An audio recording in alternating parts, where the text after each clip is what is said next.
Nós estamos começando a hora do Hadouken com duas... Exatamente. Com duas presenças especiais aqui. Faz o Hadouken comigo. Hadouken!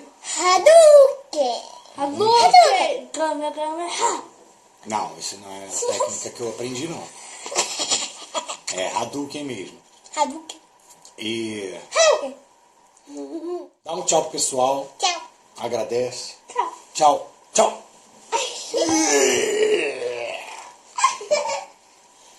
E eu vou começar com um assunto aqui que eu gostaria de falar, enquanto não surgem perguntas. Estou disponível aqui para perguntas, caso você tenha alguma dúvida sobre PNL, nesse momento em que nós temos aqui. Porque o propósito da hora do Hadouken é eu poder ajudar alguém ao vivo. Alguém que queira entrar e conversar comigo sobre alguma questão que está passando e queira resolver. Então essa pessoa que quer resolver alguma coisa, fala comigo, fala que quer entrar ao vivo, e a gente entra ao vivo para Hadouken.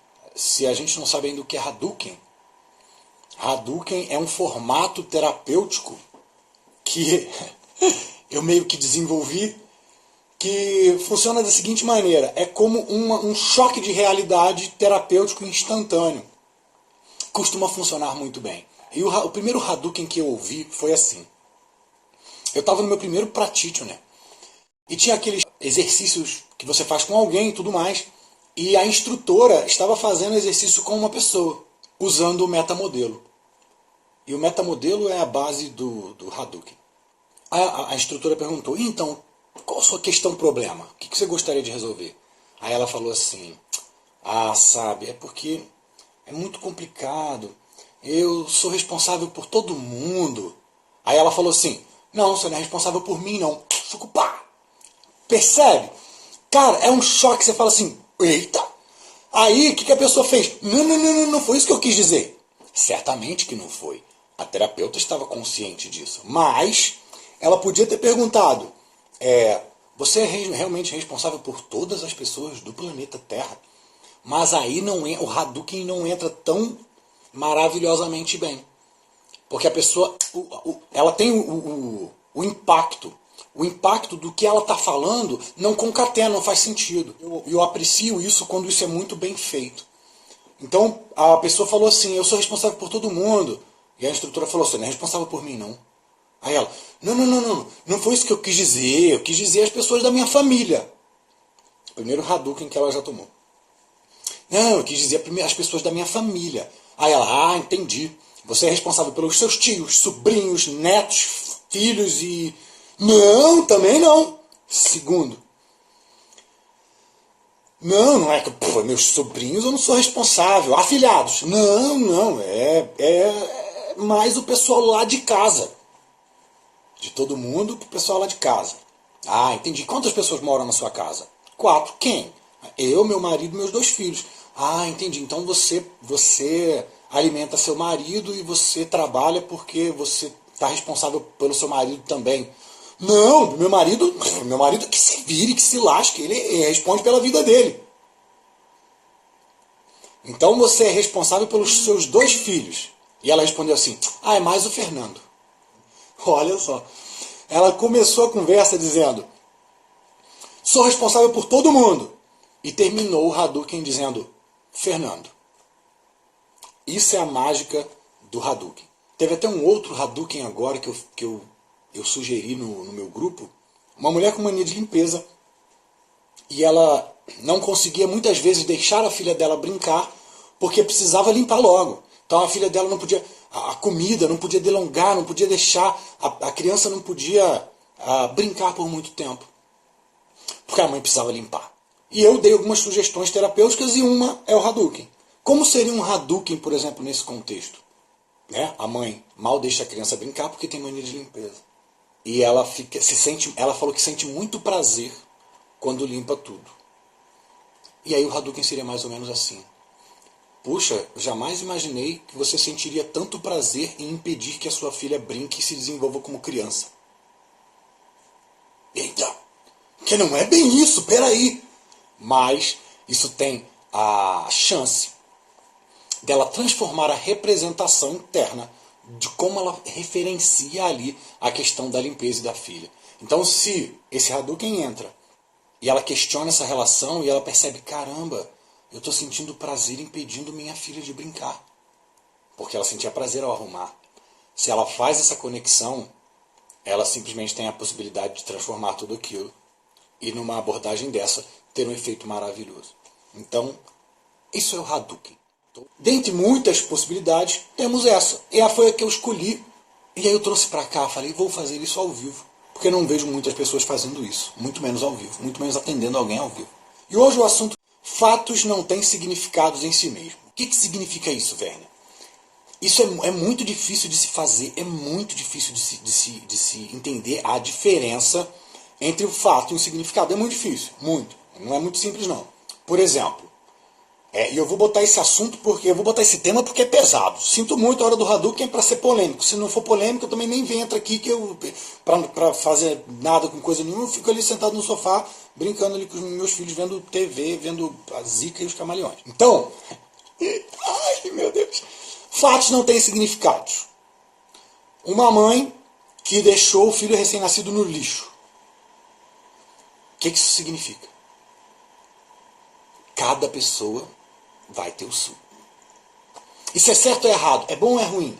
Para você dizer isso, você precisa primeiro passar pelos seus filtros históricos de julgamento, de percepção, de significação. Porque antes de ter qualquer significação, isso é só um fato. É um fato. A mãe colocou a criança no lixo.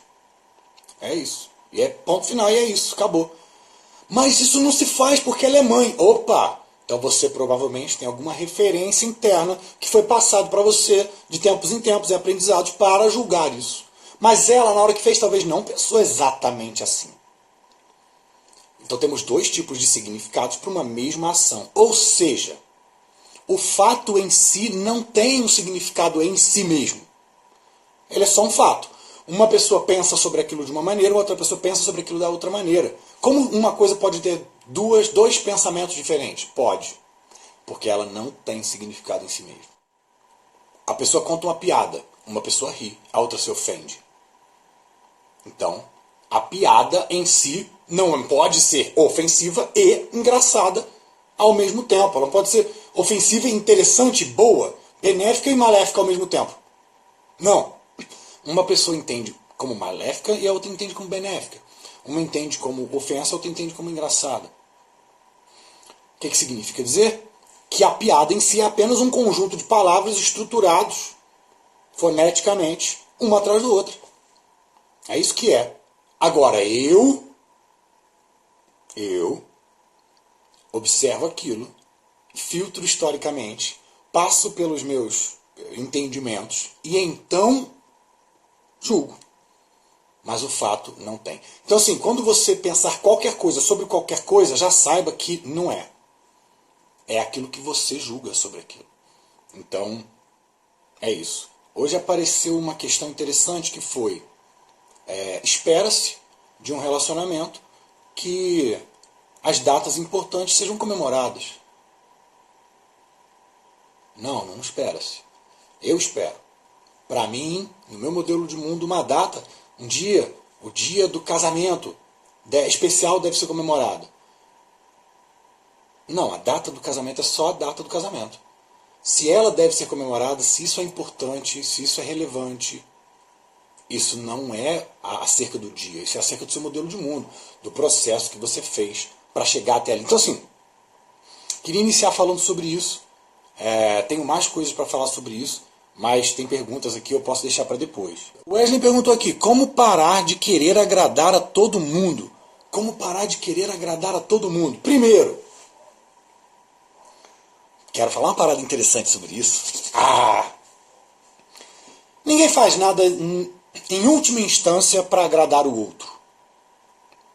Aí você vai falar assim, não, claro que sim. Não faz. Não faz. Se você agrada ao outro, é por conta de algum mecanismo que você já tem interno, provavelmente recompensador. Vou dar um exemplo. Eu ajudo os outros porque é o certo. Como é que é o certo? Porque você aprendeu que é o certo. Então você se sente bem porque está fazendo o certo em ajudar os outros. Então, no fim, o que está acontecendo é que você está se sentindo bem, baseado numa premissa de que está fazendo certo. No fim de tudo, não é por ajudar os outros, é porque você se sente bem. Você se sente bem, recompensado por fazer isso. Eu estou fazendo porque Jesus mandou. Exatamente. Jesus mandou essa. Estou fazendo porque no meu desenvolvimento kármico isso é relevante. Opa, então estou fazendo para mim de novo. No fim, se você está fazendo alguma coisa para agradar os outros, no fim, você está sendo beneficiado. Ou porque é gostoso, porque você gosta de fazer isso, ou porque você se sente justificado. Ou seja, é agradável você fazer algo baseado nos seus princípios. E aí você se sente bem de novo. Mesmo que isso te cause algum dano material ou físico, por exemplo, mas no fim você vai falar, eu fiz por quê? Para você ter um fundamento. Você tem um fundamento. Percebe? Então assim, como parar de agradar todo mundo? Pare de gostar disso, né? Pare de gostar de agradar os outros. Você recebe alguma coisa. Você tem algum motivo para fazer isso. Pare de gostar disso. Comece a gostar de agradar alguma outra. Agradar a si mesmo, você já está fazendo isso.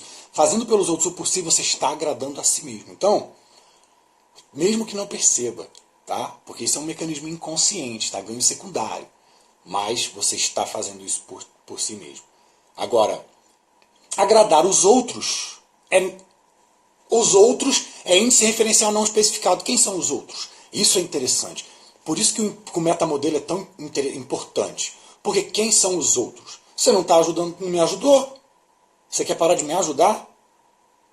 Não, então não sou eu. Quem são os outros? Você ajuda todo mundo? Você está passando... cara, não tem mendigo na sua rua, na sua cidade, certeza. Porque onde você passa, você ajuda os outros? Não, você não ajuda todo mundo, não manda essa. Você provavelmente tem alguém específico, uma, duas, no máximo 5 pessoas, que você faz algumas coisas, as quais você queria parar de fazer. Então analisa quem são essas pessoas primeiro. Os outros, tá igual ao meu exemplo do início aí, sou responsável por todo mundo, eu ajudo os outros. Não, você não ajuda os outros, você ajuda alguém. Quem é esse alguém? Quando você ajuda, o que é que você fez? Ajudar é exatamente o quê? Levar uma xícara de café? É lavar o carro? É o que é? Vai pro que você faz, para quem especificamente, depois você muda isso aqui. O que é que eu estou fazendo que eu quero parar de fazer? Beleza? O Gabriel perguntou aqui, essa crença de fato não tem significado e todo comportamento tem intenção positiva? Estão me ajudando muito a lidar com problemas e com os colegas de trabalho. Que bom, cara, que bom. Que bom. Pense em objetivo, né? Os comportamentos que os outros estão tendo, o que será que eles querem alcançar com isso? Porque provavelmente não é aleatório, né? Talvez eles estão querendo, de alguma forma grotesca, alcançar algo para eles. E aí você consegue entender melhor os outros.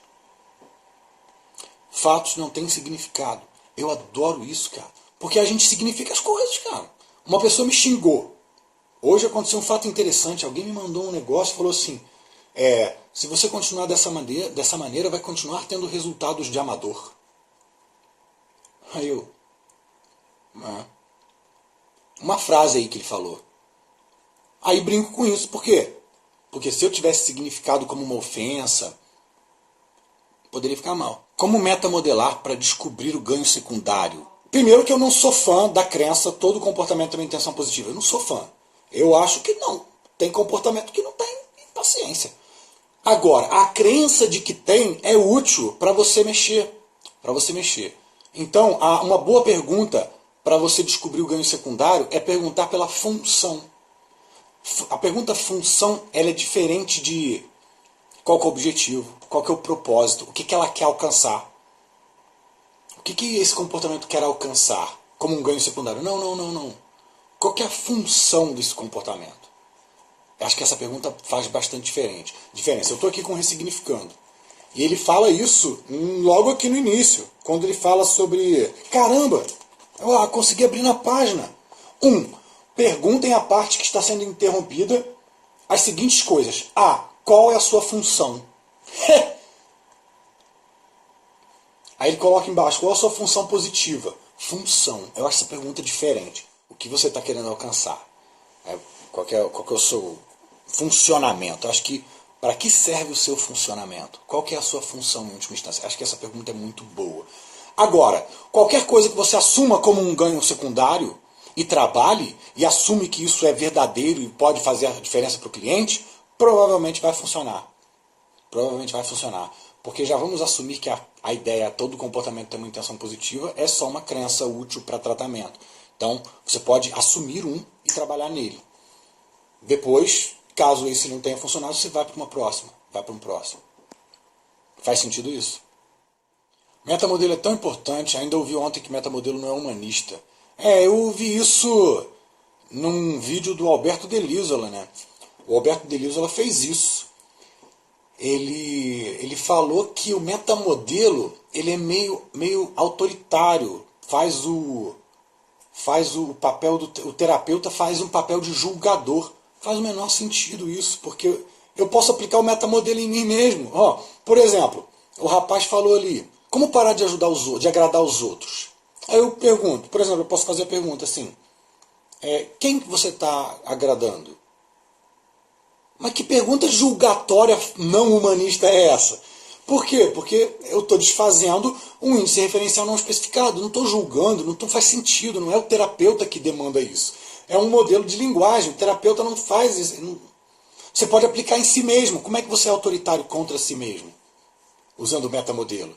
Ai, cara, eu estou ajudando todo mundo, estou ficando mal. Aí você fala assim, todo mundo mesmo? Mano? Quem foram as pessoas que eu ajudei nos últimos 3 dias? O julgador. Não tem nada de julgador, não tem nada disso. O metamodelo é um modelo para julgar a linguagem e não um modelo de interpretativo do terapeuta. Não faz o menor sentido. João Paulo colocou ali, como ser mais focado? Eu vou falar uma coisa para vocês que talvez nem todo mundo que me assiste saiba. Eu levo as coisas para o literal. Por que eu levo as coisas para o literal? Porque fatos não têm significados. Nós interpretamos a penca das coisas. Ok? Como fazer para ser mais focado? Quando uma pessoa fala comigo isso, eu quero ter foco, eu penso nela comprando uma lupa. Uma lupa. É assim que ela vai ter mais foco. Uma lupa. Lupa é aquele negócio com uma lente que se aumenta. Cara, quiser mais foco, lupa, aqueles telescópio, microscópio, tudo isso vai focar. Não é isso que a pessoa quer, certo? Mas eu faço isso por quê? Porque a pessoa não percebe que ela não está falando o que quer. Ser mais focado é exatamente o quê? O que você vai estar fazendo e de que forma você vai estar fazendo para chegar para mim e dizer assim, agora eu estou focado. É alguma coisa, não é tudo. Não é tudo, porque imagino que você se lembre aí, pelo menos por alto, qual foi o último filme que você assistiu, onde você estava. Aquele filme que você gostou de ter assistido, o último que você gostou mesmo. Não vai se lembrar, não vai saber, então provavelmente naquele momento você se concentrou no filme. Então você tem foco, você tem concentração, você se concentrou para alguma coisa, né? Como é que você, sei lá, você saiu de casa, pegou o carro e foi no trabalho? Que doideira foi essa que você não conseguiu se concentrar para ligar o carro? Não, não é isso. É alguma coisa específica. O que é que você quer fazer que hoje você não consegue e coloca nessa questão do foco? Gostei muito quando conversamos sobre medo da crítica. Ainda ando insegura sobre meus vídeos. Tem coisas interessantes para falar sobre isso. Primeiro, definir como você quer lidar. Como você quer lidar? Porque, se alguém fizer uma crítica que eu odiei, eu vou lá e deleto. Grandes, eita, caraca, me criticaram. Uma coisa que você pode fazer. Como eu quero lidar com as críticas? Ou então eu vou usar as críticas para aprender como lidar com as críticas. Quero a primeira crítica, eu quero a primeira. Porque aí eu vou descobrir como eu vou lidar com ela. Já é melhor do que evitar fazer algo por conta de crítica.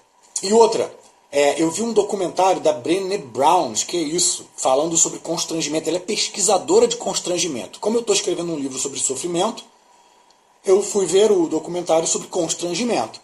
E ela falou uma frase do Roosevelt, acho que é Franklin Roosevelt, que falou assim, mais ou menos o seguinte: vale mais a pena quem está dentro da arena, lutando, com suor e tudo mais, do que aquele que não entrou na arena. Então assim, pensa no seguinte, se você receber uma crítica, é porque você está na arena. Você não está assistindo. Não é você que está assistindo. Então isso mexeu comigo. Eu posso ter chegado em último, mas eu não estava na plateia. Como você faz para metamodelar até diferenciar causa primária de ganhos secundários? Nunca fiz isso. Provavelmente nunca vou fazer. Pensa comigo. Lorena, eu não sei de qual linha você é, mas eu entendo uma relação muito próxima da ressignificação em 6 passos do gerador de novos comportamentos. Na verdade, é só você criar uma fantasia. O Bandler fala muito essa palavra ali, fantasia. Você vai criar uma fantasia e depois perguntar as partes que objetam. Por quê? Por conta dos ganhos secundários. O que cada uma quer aqui que não está sendo favorecido? No fim, você vai criar uma fantasia onde todas as partes sejam concordadas. Ou seja, você vai criar uma imagem que você se sinta confortável em realizar. Então, para que eu vou fazer todo esse processo se eu tenho um gerador de novos comportamentos? Eu não trabalho assim. Primeiro que eu não busco causa primária. Não faço isso. Perda de tempo. E ganhos secundários só quando eu faço algum tipo de abordagem, trabalho no objetivo e isso não tem retorno algum. Quando, meu Deus, o que está acontecendo aqui? Vamos observar alguma coisa, vamos buscar ganhos secundários e vamos lidar com eles. Então nós lidamos com eles. Eu não faço metamodelo para causa primária, metamodelo para ganho secundário. O que eu faço para ganho secundário é o ressignificação em 6 passos. Entre em contato com a sua parte responsável pelo comportamento X. Pergunte a ela, qual o seu ganho secundário? O que você quer dizer para mim que eu ainda não entendi? O que você deseja que eu modifique que eu ainda não entendi? E instantaneamente é impressionante como as pessoas recebem essa resposta. Então eu não uso metamodelo para isso. E também não busco causa primária. Acho muita perda de tempo. Eu trabalho com objetivo. Então, um rapaz chegou para mim e falou: eu tenho uns rompantes de raiva. Às vezes eu estouro e tudo mais. Aí eu acho que pode ter alguma coisa a ver com a infância. Não me importa. E eu queria falar muito sobre esse tema. Eu queria muito falar sobre esse tema. Por quê? Porque você quer um comportamento diferente? Quero. Então vamos aprendê-lo e executá-lo. É isso que nós vamos fazer. Quando você aprendeu a ser agressivo, você não aprendeu e executou? Aprendeu de alguma forma e executou o comportamento. Ninguém fez uma regressão antes para saber por que você era pacífico. Não, precisamos entender por que você é pacífico para instalar agora a agressividade. Não, você de repente aprendeu a agressividade e continuou a vida. Agora não. Agora, porque eu quero um pacífico, aí sim, aí precisa voltar na causa desse comportamento. Não precisa, é só aprender um novo comportamento e instalar esse novo comportamento. Faz muito sentido. Então, eu queria levantar essa bandeira do pessoal da regressão. Por que eu comecei com fatos não têm significado em si mesmo? Por conta disso. É esse caso que me intrigou. Esse caso que me intrigou. Por quê? Pensa. Eu adotei um comportamento agressivo por causa do meu pai que chegou em casa algumas vezes e me espancou minha mãe. Digamos, estou inventando. Aí a regressão, o cara da regressão vai fazer o quê? Vai voltar lá na emoção primária para solucionar, para mexer, para ressignificar a emoção e tudo mais. Tá, mas ele vai fazer isso, sabe por quê? Porque existe uma significação de que a agressividade é a coisa ruim que deve ser trabalhada. Porque o cliente falou que era. Até aí tudo bem. Até quase tudo bem. Ok.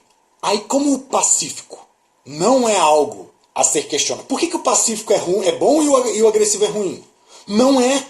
O pacífico não é bom ou ruim. E o agressivo não é bom ou ruim. São 2 tipos de comportamentos e ponto final. Porque se achássemos o pacífico ruim, por que não voltaríamos? Por que você começou a ser pacífico? Não, porque você começou a ser agressivo aos 7 anos, por conta da emoção primária do seu pai lá que chegou bêbado. 6 anos você começou a ser agressivo. Beleza. Mas e o pacífico? Percebe? Se eu não julgasse o agressivo, por que eu não buscaria o pacífico? Não, nós temos que entender de onde vem esse pacificismo aí seu, que você tinha com 5 anos, que perdeu com 6. Onde é que isso começou aí? Vamos averiguar isso. Não, ninguém faz isso. Ninguém faz isso. Só que ele tinha. Concorda? Ele aprendeu o comportamento pacífico. Aos 6, ele aprendeu outro. E adotou. Quando o pai dele chegou em casa, o pai dele não chegou e falou assim: filho, vamos alterar o seu comportamento. Precisamos regredir quando foi que você começou com esse negócio de pacifismo, para que aí sim nós possamos alterar o seu comportamento. Não. Ele chegou, pum, fez uma coisa, o cérebro aprendeu, mudou o comportamento. Logo, é o que eu quero. Então, que comportamento você quer? Eu quero, quando a pessoa falar aquilo que eu acho ofensivo, eu quero parar, refletir sobre aquilo, pensar que ele tem um mapa dele e eu tenho minha opinião, e começar uma frase dizendo, talvez essa não seja a melhor forma de se expor. Com talvez, é isso que eu quero. Ótimo. Aprende. E vai. Eu fazer regressão para isso não faz o menor sentido. Só faz o sentido se eu der um julgamento para o comportamento específico. Porque é que eu deveria voltar para o agressivo e não deveria voltar para o pacífico. E se eu voltar para o pacífico, e o comportamento que tinha antes de ser isso, que transformou? Gente, o cérebro aprende. Acontece uma coisa, bum, o cérebro aprende e faz. A fobia é assim, ninguém sai de casa falando assim, hoje eu acho que eu vou pegar uma fobia aí de sapo. Não faz. Ela vai, o cérebro tem um mecanismo de aprendizado. Quando acontece a forma como o cérebro aprende, impacto, velocidade e impacto emocional, velocidade e impacto emocional, pum, pá, vai. Velocidade e impacto emocional, que é o que o Hadouken faz. Velocidade e impacto emocional. É assim que se cria uma fobia. A pessoa não precisa ficar pensando, não precisa voltar para mudar um comportamento com o sapo. Aconteceu? Muda. E isso acontece no consultório. Vamos mudar o comportamento? Muda. Um exemplo clássico é aquela pessoa que trabalhou a vida inteira, a vida dela era família, trabalho, dinheiro, Wall Street, trabalhava lá nas Torres Gêmeas dos Estados Unidos. Aí ele tinha descido para tomar um café, o avião pegou, derrubou aquilo tudo, e ele, caraca, maluco, dediquei minha vida toda a trabalhar, ficar dentro do escritório, quase que eu morri. Não, aí ele pega uma mochila e vai fazer um mochilão com a família pela Europa, nunca mais quer saber daquele fuzueiro de escritório. Quem é que foi lá e fez a regressão para descobrir a causa do workaholic dele? Coisas acontecem, mudam seu comportamento. O que eu quero no consultório é descobrir o que eu preciso fazer acontecer para que ele mude. O que é metamodelo? Metamodelo é um modelo estruturado que o Bandler e o Grinder estruturaram para que se pudesse julgar a linguagem. Julgar não não é julgar a pessoa ou questionar a pessoa. É um modelo fora da linguagem, metalinguagem, que você pudesse observar a linguagem para fazer mudanças. Então, é um dos primeiros, se não é o primeiro modelo da PNL criado.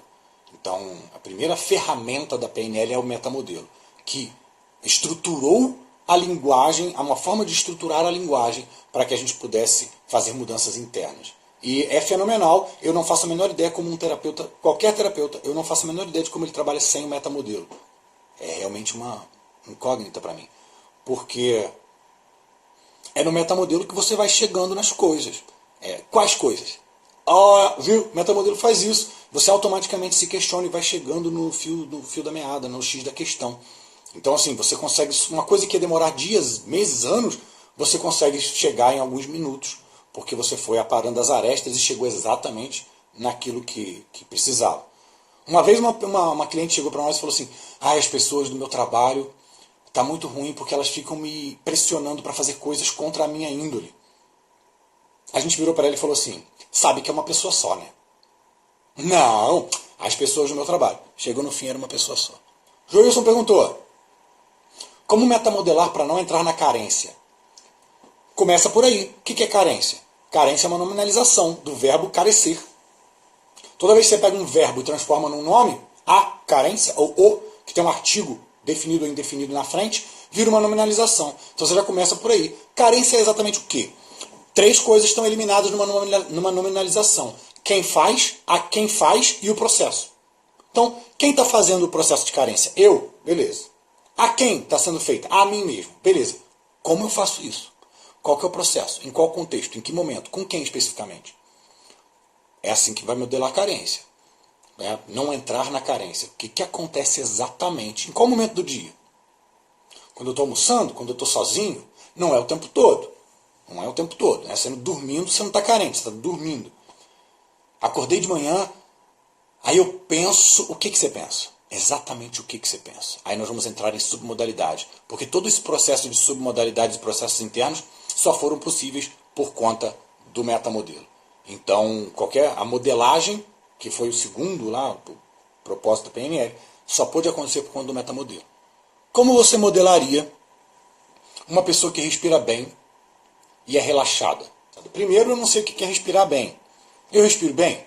Vamos descobrir o que é respirar bem, definir o que é isso em nível de comportamento, e o que é relaxado. São duas nominalizações, né? O respirar é um verbo não especificado, bem, e relaxada é nominalização. Vamos lá, o que é estar relaxado? Como você sabe que essa pessoa está relaxada? Se você tem contato com ela, você vai perguntar, como você faz para relaxar? E ela vai te explicar. É interessante um conhecimento talvez aprofundado da PNL para você converter as palavras dela em processos. Ela pode dizer assim, não, eu só penso que eu estou bem. Como que você pensa que você está bem? Você imagina você num contexto? Imagina você numa cachoeira tomando banho? Ou você para num lugar, não, eu saio de casa de manhã, vou na varanda, respiro fundo, opa, processo. Primeira coisa que você pensa, eu olho para o céu primeiro, opa, olho para o céu, então eu penso, que dia lindo, independente se está azul ou se está nublado. Então, aí agora, você pensa isso como? É uma voz? Como é que ela pensa que o céu está bonito? É uma voz? O céu está bonito. De onde vem essa voz? Da esquerda, da direita, de cima? De quem é essa voz? Da minha mãe. Isso acontece, tá? Assim que você modelaria isso. Agora, se você se concentrar em descobrir como você respira melhor e relaxa, também é positivo. Não importa o tempo que você vai demorar nisso, é sua caminhada de desenvolvimento. Vai adaptando o que você considera melhor, mais relaxante, mais propício. O momento que você é melhor no dia para fazer isso. O local melhor para você fazer isso. E enquanto isso, vai perguntando para as pessoas que já fazem isso bem ou que você quer usar como modelo. Faz sentido? A coragem de ser imperfeito. Brené Brown. Assistam essa parada. A pessoa pesquisa constrangimento há 20 anos. Muito fantástico, muito fantástico. E ela fala sobre essa ideia do modelo de mundo, que ela foi viajar com o marido e ficou muito feliz de que há tanto tempo que eles não tinham aquele momento, e ele era nadador de piscina profissional. E aí, no meio elas estavam nadando no lago, quando estava lá no meio do lago, ela parou assim, a uns 10 metros de distância, e falou, eu estou tão feliz agora, é um momento tão especial estar aqui com você, muito obrigado. E ele falou assim, a água tá boa, né? E ignorou. Aí ela ficou puta, possessa, porra, essa merda, ele deve estar mal por causa do meu corpo, que eu não tenho corpo de jovem e tudo mais. Aí depois ela chegou e falou assim, olha cara, a história que eu estou pensando aqui na minha cabeça é que você não gosta mais de mim, que você não gosta mais do meu corpo e que... Aí ele falou, eu estava com um ataque de pânico, eu estava só contando as braçadas para poder chegar aqui de volta. Como a gente cria alucinações e responde às alucinações. E aí, em vez de a gente perguntar e descobrir, nós agimos e fazemos merda. É assim. Como instalar uma âncora eficiente? Vamos lá, tem muitos tipos de âncoras, né? Muitos tipos de âncoras. Bom, eu vou dar uma primeira resposta e depois eu vou complementar. Eu vou responder e depois vou desresponder. Uma âncora eficiente é aquela que você pode usar os 3 sistemas representacionais. Então, se uma âncora envolve um som, uma sensação, um toque e uma imagem, melhor. Então, você tem uma imagem daquele momento maravilhoso que você teve de autoconfiança e tralalalala. Então você tem a imagem, coloque um som, uma voz motivadora, algo que você fala e um movimento específico que você faz e o que você sente, essa âncora costuma ser bastante eficiente. Agora, não sou nada fã de âncoras, não uso e não vejo muito sentido não. Mas você pode fazer dessa forma. Acredito que um switch é muito melhor do que uma âncora. Faz o switch, resolveu. Pronto, bola para frente. Você pode explicar mais sobre essas boas perguntas para modelagem? Eu li bastante sobre, mas sinto que ainda preciso entender melhor. Então, cara, talvez na live não seja muito simples de eu falar. As perguntas de modelagem vão ser as perguntas do metamodelo. As submodalidades foram a tentativa da PNL de explicar como pensamos. Então pensamos via imagem, sons, vozes, sensações. É isso. Nós vamos nesse processo, nós vamos nesse caminho. O que a pessoa faz internamente? O que ela pensa? Ah, eu penso que eu estou tranquilo. Não adianta, essa resposta não é boa, porque eu não sei o que ela imaginou. É uma imagem? É um som? Vem uma voz? É uma sensação pelo seu corpo? O que acontece antes da sensação vir pelo seu corpo? Tem todo um processinho em sequência de submodalidade. Essa sequência de submodalidade é o que você precisa pegar. Eliciação de estratégias é a sequência de submodalidade que você precisa pegar. Ah, primeiro vem uma imagem colorida, forte, vibrante. Eu sinto uma sensação no peito. Depois ela afasta e vem uma outra aqui em preto e branco. E aí a sensação do peito desce para o estômago. Opa, então agora eu sei a sequência de submodalidade. E então uma voz que é minha mesmo me fala pela direita. Você consegue fazer isso. Opa, essa voz que vem pela direita me motiva. Onde é que você sente motivação? Ah, eu sinto aqui, ó, quase no pescoço. É uma sensação que vai abrindo e chega nos ombros. Opa, então agora nós temos uma imagem, uma sensação, outra imagem, afastamento, outra imagem, outra sensação. Agora eu tenho a motivação no peito, que abre, uma voz que me fala. Antes da motivação, uma voz que me fala, você consegue, a motivação abre no peito. Isso tudo é uma eliciação de estratégia. Metamodelar para sair da procrastinação é definir os momentos, os contextos e o que acontece. Exatamente a mesma coisa. Eu não procrastino o tempo todo. O que exatamente eu procrastino? X. Quando? Ah, quando eu estou em casa e faço isso. Opa, quando eu estou em casa e faço isso. Qual que é o processo? Ah, eu chego, olho para aquela questão, aí eu penso. Como você pensa? Sequência de submodalidade. Beleza? Quem quiser estar comigo todos os dias, é só fazer parte do meu grupo VIP, que eu ajudo isso, faço isso todos os dias, ajudo as pessoas nas suas questões. Então, questões de procrastinação, foco, quem quiser minha ajuda específica, pessoal comigo, é só entrar no meu grupo VIP. Não sei se eu consigo deixar o link aqui. É healterapia.com.br/grupo VIP. Quem quiser meu acompanhamento pessoal, entra no grupo VIP. healterapia.com.br/grupo VIP. Quem for terapeuta é /mentoria, que eu ajudo terapeutas também nesses processos. Mas aí é healterapia/mentoria. healterapia/grupo VIP, healterapia/mentoria. Você vai fazer parte do grupo VIP, no grupo específico comigo, para conversar comigo sobre suas questões. Ok? Esse grupo custa R$14,90 por mês e você sai quando quiser, ou tiver resolvido sua questão. Show! Fico feliz de ter estado aqui até agora com vocês. Muito obrigado a quem esteve e perguntou. Quem não teve sua pergunta respondida, quer um pouco mais? Quinta-feira que vem eu estou de volta, ao vivo, 9 horas, quinta-feira, hora do Hadouken. Volta para cá, entra, pergunta, já deixa sua pergunta e eu respondo. Show! Tamo junto, semana que vem estamos de volta. Grande abraço.